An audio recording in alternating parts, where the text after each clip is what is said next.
there is a kind of religious loneliness that almost nobody talks about.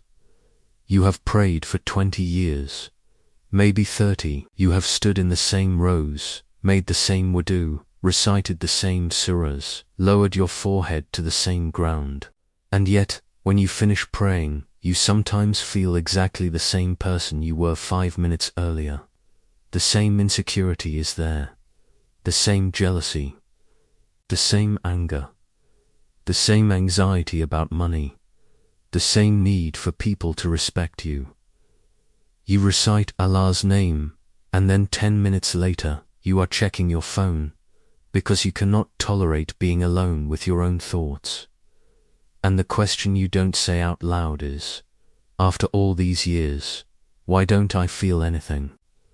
You may even feel guilty for asking, because other people talk about tears in Salah, sweetness in Dhikr, moments when the heart becomes completely still, and you wonder whether something inside you has died.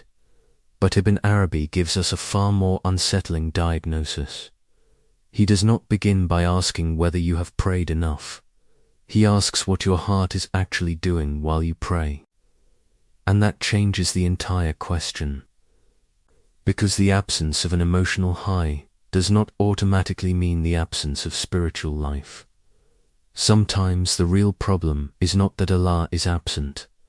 It is that your attention has become occupied, your heart has become crowded, and your own image of what spirituality should feel like has become another thing you are staring at.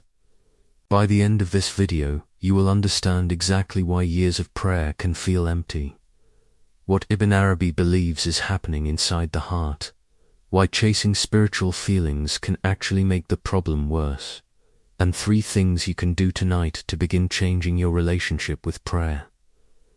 In this video we are going to look at exactly 6 things. First, why 30 years of prayer can become automatic without meaning your prayer is worthless. Then we will look at the hidden crowd inside your heart, the worries, memories, ambitions, and self-talk that follow you onto the prayer mat. Then, Ibn Arabi will take us deeper and show us why the heart is not an empty container waiting for Allah to appear. It is a receptive mirror, and what occupies that mirror changes what you can perceive. Then we will look at the uncomfortable possibility that your desire to feel spiritual can itself become another form of the ego. After that, we will ask the most important question: what if spiritual transformation is not always the feeling you experience during prayer, but the person you become after it? And finally, I will give you 3 specific practices you can use tonight, not more religious performance, not another complicated routine, but 3 ways of interrupting automaticity, identifying what occupies your heart, and stopping your feelings from becoming the judge of your relationship with Allah. First, let's make something clear. This video is not about telling you that your prayer is invalid because you don't cry. It is not about replacing fiqh with mysticism. And it is certainly not about telling you that every strange emotion you experience during Salah is some secret spiritual unveiling. Ibn Arabi is much more disciplined than that. Muhyiddin Ibn Arabi lived from 1165 to 1240. And if you know him only as the author of beautiful mystical poetry, you are missing the scale of his thought. He wrote about Quran, Hadith, law, theology, metaphysics, the soul, knowledge, spiritual practice, and the inner meanings of worship. His Futuhat al-Makkiyah, the Meccan openings, repeatedly returns to one enormous question: what happens when the outward forms of religion become inwardly realized? And this is exactly where our problem begins. Because you can know the movements of prayer without understanding the movement of your own heart. You can know when to stand, when to bow, when to prostrate, while remaining almost completely unaware of what is happening inside you. Ibn Arabi's vocabulary gives us 3 useful ideas. The first is qalb, the heart, not merely the organ associated with emotion, but the locus of perception and spiritual receptivity. The second is tajalli, divine self-disclosure, the way divine reality becomes disclosed to the receptive person. And the third is presence, whether you are actually available to what is happening in worship, rather than merely completing its external sequence. In his discussion of prayer in the Futuhat, Ibn Arabi says that every prescribed act of worship has a special connection to a divine name, and that these connections give particular forms of knowledge, awareness, and spiritual states to the heart.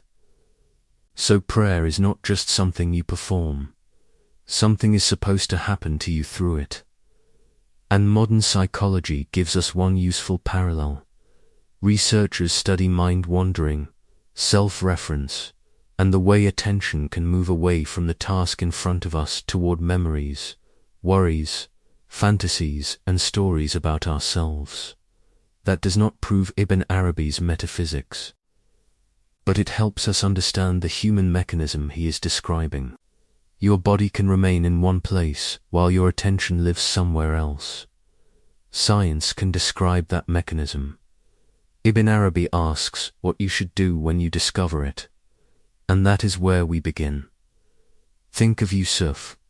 He is 43 years old, an accountant, married, with 2 children. He has not abandoned prayer. Quite the opposite. He has prayed consistently since university. One evening he leads Maghrib at home. His 8-year-old daughter is standing behind him. He begins, Allah Akbar, Al-Fatiha, a familiar surah, Ruku, Sujud. He knows every movement. He knows exactly how long each part usually takes. Then, somewhere during the second rak'ah, something strange happens. Yusuf realizes he has no idea what he just recited, not because he does not know Arabic, not because he hates prayer, not because he consciously chose to ignore Allah. His mouth knew the words, his body knew the sequence, his memory knew what came next. But his attention had gone somewhere else. He was replaying an email from his manager. He was thinking about a mistake at work. He was silently preparing the argument he wanted to make tomorrow. His body was in Salah. His mind was in the office. After Salam, he feels guilty. And then his daughter looks at him and says, Baba, what were you thinking about? He freezes, because the answer is embarrassing. He wasn't thinking about anything evil. He simply wasn't there. Have you felt this? You finish a surah and realize you don't remember hearing yourself recite it. You arrive at the final salam and suddenly realize the entire prayer seems to have passed without you. That experience can feel devastating because you interpret it morally. I am a bad Muslim. My heart is dead. Allah doesn't want me. But Ibn Arabi gives you a more precise diagnosis. In the Futuhat, he writes that every prescribed act of worship has a particular connection to a divine name or reality, and that this connection gives the heart particular forms of awareness and knowing. That means the ritual is not the entire event. There is an inward reality to the outward form. And Ibn Arabi says something even more striking about prayer. In his discussion of chapter 47 of the Futuhat, he explains that prayer is light because it cuts off preoccupation with everything else. He describes prayer as a moment of conversation with your Lord in which competing things are supposed to fall away. Notice the implication. The goal is not to manufacture a dramatic emotion. The first movement is simpler. Become available. Think about an aeroplane on autopilot. The plane is moving. The instruments are functioning. The route is programmed. From the outside, everything looks normal, but the pilot's conscious attention may not be engaged with the aircraft in the same way. Prayer can become like that. The ritual remains intact. The attention becomes intermittent. And this is where modern psychology gives us a useful word, automaticity. Repeated actions can become highly familiar. Your nervous system does not need to consciously reconstruct every movement from scratch. That is useful when you drive a familiar road. It becomes dangerous when you assume that physical familiarity automatically creates spiritual presence.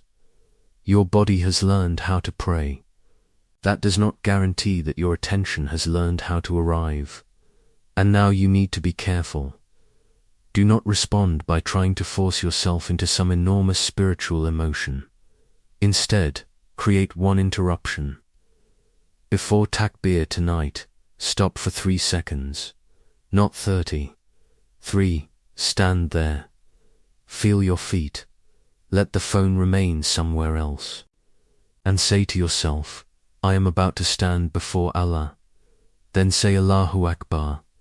When you say it, don't demand a feeling. Just notice what currently feels bigger than Allah in your attention. Your unfinished work, your marriage, your reputation, your fear, your desire, your anger. Then return. Maybe you lose the thought again 10 seconds later. Return again. This is not a failed prayer exercise. The return is the exercise. Because there is a profound difference between being distracted and discovering that you are distracted. The first happens automatically. The second creates awareness. And once awareness appears, you have somewhere to work. But here is what most people miss. The distraction is not always your job. It is not always your phone. It is not always your family. Sometimes the thing distracting you is the version of yourself you are desperately trying to protect. And that takes us deeper. Your prayer may be consistent while your presence is still being negotiated. But if the problem is not simply distraction, what exactly is occupying your heart while you pray? Ibn Arabi's answer gets much more uncomfortable here. Think of Hamza. He is 36. He is a surgeon. He has trained himself to be disciplined. His phone stays outside the prayer room. He turns off notifications. He makes wudu carefully. He stands on the prayer mat and tells himself, tonight I am really going to be present. He begins. And within seconds, another voice appears. Am I focused? He keeps reciting. Was that sincere? He bows. Why don't I feel anything? He prostrates. Other people probably experience something I don't. Then the most frightening thought, maybe my heart is dead. Do you see what has happened? Hamza removed the external distractions and replaced them with himself. Now he is watching Hamza watch Hamza pray. The prayer has become a surveillance operation. He is no longer simply praying, he is monitoring whether he is praying correctly. This is where Ibn Arabi takes us beyond automaticity. In his discussions of the heart in the Futuhat, he speaks about emptying the heart of discursive thought and preparing it to receive divine inspiration. He describes the heart as a place of receptivity, and he repeatedly emphasizes attentiveness and freedom from distraction. That word matters, receive. You cannot receive while trying to control every internal event. Imagine a radio. The radio is working. The broadcast is not necessarily absent, but imagine that 10 different stations are playing through the same receiver. One is work, one is money, one is sexual desire, one is resentment, one is your reputation, one is your fear of death. One is the conversation you had 3 hours ago. One is the image you want other people to have of you. And then you say, I cannot hear Allah. Ibn Arabi makes you ask a harder question. What exactly are you listening to? This is deeper than the first problem. The first problem was that your body learned the sequence. Now we are discovering that your inner world has its own hierarchy of importance. Your attention does not wander randomly. It tends to return to what you believe matters. And that is why the same thought keeps appearing. You say, I keep getting distracted by money. But money may not be the deepest issue. Money may represent safety. Your colleague may not be the deepest issue. Your colleague may represent status. Your wife's comment may not be the deepest issue. It may represent your need to be admired. Your anxiety about your children may contain love, but it may also contain your desperate desire to control an uncertain future. So the prayer becomes a mirror, not because prayer creates the problem, because prayer gives you a quiet enough space to see what was already running your life. Modern psychology gives us another useful concept here: self-referential processing. Our minds continuously construct stories about who we are, what happened to us, how others see us, what might happen next, and what all of it means for me. You can sit in a silent room and still carry an entire autobiography inside your head. Ibn Arabi was not using modern neuroscience terminology, but his language of the heart gives you a spiritual diagnosis of this same human fact. The heart can become occupied by created things, and that occupation can veil its receptivity. And now we reach the uncomfortable moment. Sometimes the biggest distraction in prayer is not your phone. It is your obsession with your own spiritual condition. Am I focused? Am I sincere? Am I feeling Allah? Am I doing this correctly? Why did that other person cry and I didn't? You have taken the ego into the prayer and given it a clipboard.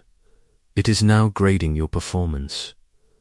Ask yourself honestly, how much of your spiritual life is spent actually remembering Allah, and how much is spent evaluating the person who is trying to remember Allah? That distinction matters, because there is a difference between awareness and self-surveillance. Awareness says, my mind wandered, then it returns. Self-surveillance says, my mind wandered, therefore I am spiritually defective. And now the mind is no longer with Allah. It is trapped in a story about itself. So the next time your mind wanders during prayer, don't begin a courtroom trial.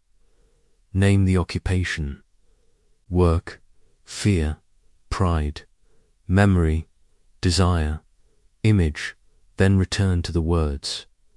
Not with panic, with honesty. The heart does not become spacious because you scream at it. It becomes spacious when you stop feeding every thought with another thought about the thought. The heart is not empty, it is occupied, and what occupies it determines what it can receive. But now we have reached the problem beneath distraction. What happens when the thing occupying the heart is your desire to become spiritual? Think of Bilal. He is 29. Over the last 2 years, he has become much more serious about his religion. He watches lectures late at night. He reads books about spirituality. He keeps a journal after Fajr. He has learned words like khushu, Tazkiyah, muraqabah, and he genuinely wants Allah. That part is sincere. But there is another desire hiding underneath it. He wants to feel spiritual. He wants tears. He wants the moment where the world disappears. He wants the sweetness people describe. He wants to know that something has happened inside him. One night after Isha, he remains on the prayer mat for 20 minutes. Nothing happens, no tears, no warmth, no extraordinary stillness. He becomes frustrated. Then comes the thought, maybe I'm not one of the people Allah wants. Stop there. Look carefully at what has happened. Bilal began by wanting Allah. He ended by measuring Bilal. His spiritual life has become centered around his experience of himself. This is where Ibn Arabi's mirror becomes extremely important. In Fusus al-Hikam, in the chapter on the divine wisdom in the word of Adam, Ibn Arabi develops the image of the mirror. The created order provides a place in which the divine names and realities can be manifested. And humanity has a special role in this receptivity. The mirror does not create the face, it receives the image. Now imagine the mirror becoming obsessed with itself.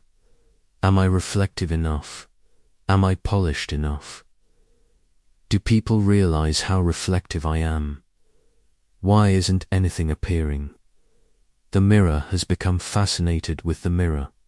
And spiritually, this can happen to you. You start asking, am I experiencing Allah? Am I sincere? Is this khushu? Was that thought from my nafs? Did I just feel something? Was that feeling genuine? Now your prayer contains another object. This is something many people never consider. Spiritual numbness can sometimes be intensified by spiritual self-observation. Not because self-examination is wrong. Self-accounting has a legitimate place in Islamic spirituality. The problem begins when examination becomes obsession. You are praying. Then you monitor yourself praying. Then you evaluate the monitoring. Then you judge the evaluation. Then you worry that judging yourself is itself ego.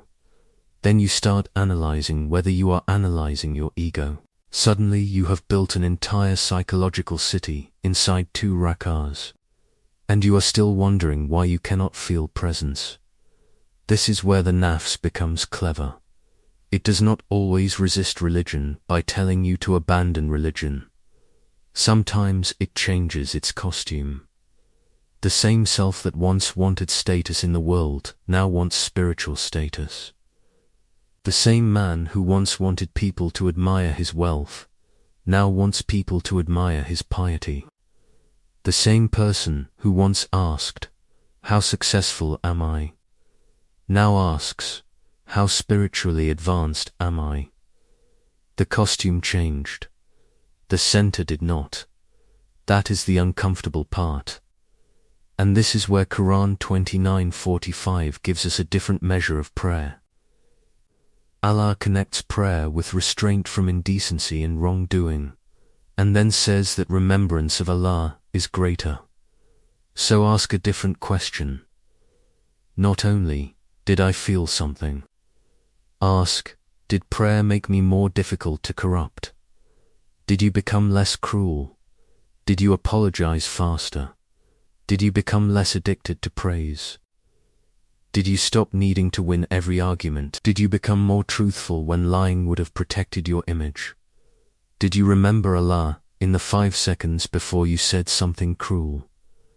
That is a different kind of evidence, and it is much harder for the ego to romanticize. Because tears can become part of your identity, transformation is harder to display. This is where another psychological idea becomes useful: metacognitive monitoring. You can observe your own experience. That can help. But when the observation becomes constant evaluation, it changes the experience itself. You stop living the moment and start inspecting the moment. Have you ever had this happen outside prayer? You are sitting with someone you love, but instead of enjoying the conversation, you suddenly think, "Am I enjoying this enough?" And the moment becomes awkward. Or you are trying to sleep and suddenly ask, "Am I falling asleep yet?" Now you are awake because you are checking. Spiritual experience can work the same way. The more you demand evidence that you are experiencing Allah, the more the demand itself can occupy your attention. So don't make your subjective feeling the object you worship. You are not commanded to manufacture tears. You are not commanded to produce goosebumps. You are not commanded to force an emotional state. You are commanded to worship Allah. And the Prophet described ihsan as worshipping Allah as though you see Him. And if you do not reach that state, knowing that He sees you. Notice how relational that is. It does not say, produce a particular emotion and then check whether you succeeded. It turns your attention outward and upward. Allah sees you. So when your mind wanders, return. When your heart feels dry, remain. When you feel nothing dramatic, do not turn the absence of drama into a verdict against Allah. And when the ego whispers, "I should be having a better spiritual experience," ask, who is demanding this experience? That question can expose something very deep.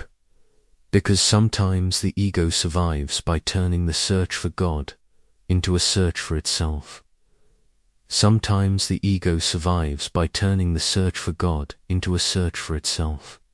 But if emotional intensity is not the final measurement, what should you measure? Ibn Arabi's answer resolves the tension we have been building from the beginning. Think of Abdullah. He is 51. He has prayed for more than 3 decades. He does not describe himself as spiritually gifted. He has never had the dramatic experiences he hears other people talk about. No extraordinary visions. No constant tears. No permanent feeling of sweetness. His marriage has gone through difficult years. His father died. His business nearly collapsed. And one evening a friend asks him, "After all these years, do you feel closer to Allah?" Abdullah thinks for a moment. Then he says, "I don't have the sweetness people talk about. But when something terrible happens, I still know where to go." That sentence changes everything.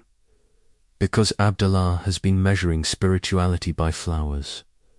Ibn Arabi wants you to look at the roots.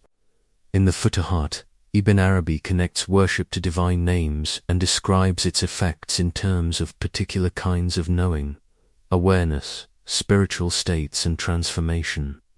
And in his treatment of prayer, he describes prayer as light precisely because it cuts through competing preoccupations and establishes an intimate relationship between servant and Lord. So perhaps the first evidence of prayer is not always what happens emotionally while you are standing there. Perhaps some of its deepest evidence appears in what becomes possible afterward. Think about a tree. You look at it in winter and see almost nothing. No fruit, few leaves, nothing dramatic. But underneath the ground, roots are deepening. Water is moving. The structure is strengthening.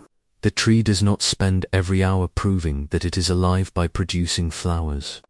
You may have expected spirituality to feel like flowers, tears, warmth, awe, sweetness, a sense of escape from the world. But some spiritual transformation looks like roots. You used to explode in anger. Now you pause. You used to lie whenever honesty threatened your reputation. Now you tell the truth. You used to need the last word. Now you can leave an argument unfinished. You used to collapse when someone rejected you. Now you hurt, but you return to Allah instead of begging the person to restore your worth. You used to commit a sin and remain comfortable for months. Now the heart becomes uncomfortable sooner. You used to live entirely from praise. Now you can do something good and let nobody know. These changes do not always feel mystical, but they matter. This is the tension that the first 3 teachings were building toward. First, your prayer can become automatic. Second, your heart can become crowded. Third, your desire to feel spiritual can become another form of self-occupation. So what is the answer? Not emotional intensity. Receptive transformation. The question changes. Instead of "Why don't I feel anything?" ask, "What is prayer making possible in me?" That is a harder question because you cannot answer it with one dramatic night. You have to look at your character. Look at your reactions. Look at your private behavior. Look at what happens when nobody is watching. The Quran gives us exactly this kind of measure when it connects prayer to restraining indecency and wrongdoing. The verse does not tell you to judge the prayer by how emotionally impressive it felt. It points toward what prayer does. Now consider something else from Ibn Arabi. In his discussion of spiritual experiences, he tells the seeker to recognize the divine name associated with what is occurring, and to become fully present with what has come through that experience, rather than simply chasing the experience itself. That is an extraordinary shift. Instead of asking, "How do I get that feeling again?" ask, "What quality of Allah's names is this moment teaching me?" If you are being forced to forgive, perhaps you are learning something about mercy. If you are being humbled, perhaps you are being shown your dependence. If you are being given the chance to restrain anger, perhaps the spiritual work is not the sensation of peace, but the act of refusing. If you are learning patience, the absence of sweetness does not mean nothing is happening. Now be careful. We should not claim with certainty that every hardship is a coded divine message. We do not know the unseen, but we can respond to every circumstance with spiritual intelligence, and that is different. This is why the prophetic description of ihsan matters so much. Worship Allah as though you see Him, and if you do not reach that, know that He sees you. The first part describes a height of awareness. The second gives you somewhere to stand when you cannot reach it. You do not have to pretend that you see what you do not see. You remain faithful to what you know. Allah sees you. That can be enough to change how you stand. And perhaps this is the point that a man who has prayed for 30 years most needs to hear. Your lack of emotional intensity does not give you permission to stop. But neither does your lack of emotional intensity give you permission to spend another 30 years calling yourself spiritually dead. Look at the fruit. Look at the return. Look at the person you are becoming. The roots may be deeper than you think. The deepest effect of prayer may be what remains in you after the prayer ends. But there is one final problem. What if you have spent 30 years waiting for Allah to give you a particular feeling, and the expectation itself has been shaping what you can receive? Here is the most uncomfortable possibility in the entire discussion. What if the man who says, "I feel nothing," has quietly decided what Allah's nearness is supposed to feel like? You expect tears, warmth, peace, goosebumps, a strange sweetness, a sudden certainty, a moment where everything becomes silent and you feel close to Allah. Those experiences can be meaningful, but what happens when you turn them into the measuring stick? Now you are no longer simply worshipping, you are waiting for a psychological event. And Ibn Arabi's framework is much larger than that. In Fusus al-Hikam, his Adamic chapter uses the mirror as an image for the place in which divine reality becomes disclosed. The mirror does not manufacture the image. It receives according to the capacity of the place. And throughout the Futuhat, Ibn Arabi treats divine disclosure as something that exceeds our attempts to confine it to one predictable form. His discussions of the heart repeatedly return to receptivity, presence, and the ways created preoccupations can veil perception. So consider the question you have been asking for years. When will Allah finally give me an experience? What if the better question is, what have I been receiving that I refuse to recognize because it did not arrive in the emotional packaging I wanted? A sin you finally abandoned, a resentment you finally released, a temptation you used to obey that you can now resist, a hardship that destroyed your illusion of control, a moment when you remembered Allah before reacting, a growing ability to tolerate being misunderstood, a softer heart towards someone who cannot repay you. Do not automatically declare these signs from Allah as though you have access to the unseen. But do not ignore them either. They can become occasions for gratitude, reflection, repentance, and deeper awareness. This is the reversal.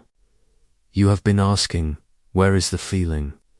Ibn Arabi makes you ask, what is my heart capable of receiving? Those are not the same question. One makes you a consumer of spiritual experiences, the other makes you a servant. And that difference is enormous, because the ego wants an experience it can possess. I felt something. I reached a state. I had an opening. I became spiritual. The heart seeks Allah. It does not need to turn every gift into an identity. This does not mean you should become indifferent to spiritual sweetness. It means sweetness is a gift, not a God. Presence is a gift, not a trophy. Tears are a gift, not a certificate. And if you spend your prayer checking whether you have received the certificate, you can miss the one to whom you came. The heart is not waiting for God to become present. The deeper work concerns your receptivity to what is already being disclosed. And now the entire video turns. Because the solution is not another lecture, it is something you can practice tonight. You may not need a stronger spiritual experience, you may need a less demanding self. So what do you actually do at the next prayer when the mind wanders, the heart feels crowded, and the ego starts checking for results? Here is the three-part practice. The first practice is called the 3-second interruption. Use it before one prayer tonight. Put your phone down. Do your wudu, stand on the prayer mat. And before takbir, do nothing for 3 seconds. Don't manufacture emotion. Don't force concentration. Just stop. Then say internally, I am about to stand before Allah. That's it. Then say Allahu Akbar. During the prayer, choose one phrase, just one. Maybe Allahu Akbar. Maybe Iyyaka na'budu wa iyyaka nasta'in. Maybe the words of your sujud. When you reach it, become conscious for that single moment. This connects directly to the first problem, automaticity. You are interrupting the learned sequence and bringing attention back into the act.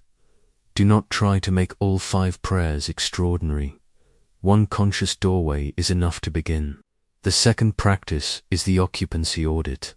After Isha tonight, write down the 3 things your mind returned to most during Salah. Not shaitan distracted me. Be specific. Money, my boss. My wife's comment. My reputation. Sexual fantasy. Fear about my son. A conversation from yesterday. Someone who disrespected me. Then ask one question. What does this thought promise me? Money may promise safety. Status may promise worth. Control may promise protection. Approval may promise identity.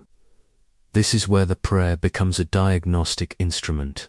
Modern psychology calls this kind of examination functional analysis. Instead of merely asking what thought appeared, you ask what function it serves. Ibn Arabi's language takes you deeper. What is your heart treating as worthy of ultimate attention? Then, when you discover it, don't create another performance. Simply say, Allah, I keep looking for safety here. Or Allah, I keep looking for worth here. Or Allah, I keep trying to control this. That is honest. The third practice is the hardest. For 7 days, stop grading your prayer by how spiritual it felt. After Salah, do not ask, did I feel something? Ask, what did this prayer make easier for me to do? Did it make you apologize? Control your anger. Tell the truth. Walk away from gossip. Resist an impulse. Remember Allah when anxiety appeared. Forgive someone. That changes the measurement from internal sensation to visible fruit. And it protects you from the spiritual ego we talked about earlier. Tonight, do not attempt to become a mystic. Do not manufacture tears. Do not chase goosebumps. Do not demand an opening. Interrupt the automatic sequence. Identify what occupies the heart. And stop making your feelings the final judge. You are not trying to force the heart open. You are learning how to stop closing it around everything else. Do not chase the feeling. Remove what keeps you from receiving. And now return with me to the man from the beginning. Because after hearing all of this, the same prayer can look completely different. Go back to that 47-year-old man. It is Fajr, 4:51 in the morning. The room is quiet. He makes wudu. He stands on the same prayer mat. Same body. Same Quran. Same words he has recited for years. But now something has changed. He notices his mind move toward work. He notices the unfinished email. He notices the anxiety about his son. He notices the urge to check whether he is feeling spiritual. And instead of turning each discovery into another accusation against himself, he returns. Allahu Akbar. He returns. He forgets again. He returns again. Maybe there are no tears. Maybe there is no extraordinary sweetness. But there is honesty. There is attention. There is return. And later that morning, something happens that would have been invisible to him before. Someone irritates him. He almost reacts. Then he remembers. He pauses. His voice lowers. He chooses not to humiliate the person. That moment lasts 3 seconds. He might never call it a mystical experience. But something happened. The prayer followed him out of the prayer room.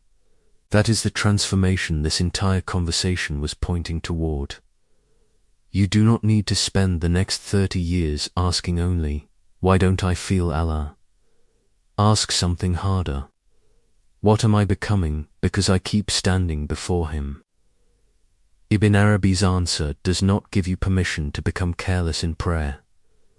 It gives you permission to stop confusing spiritual life with emotional performance. Your prayer can be dry and still become a place of return. Your heart can wander and still learn to come back.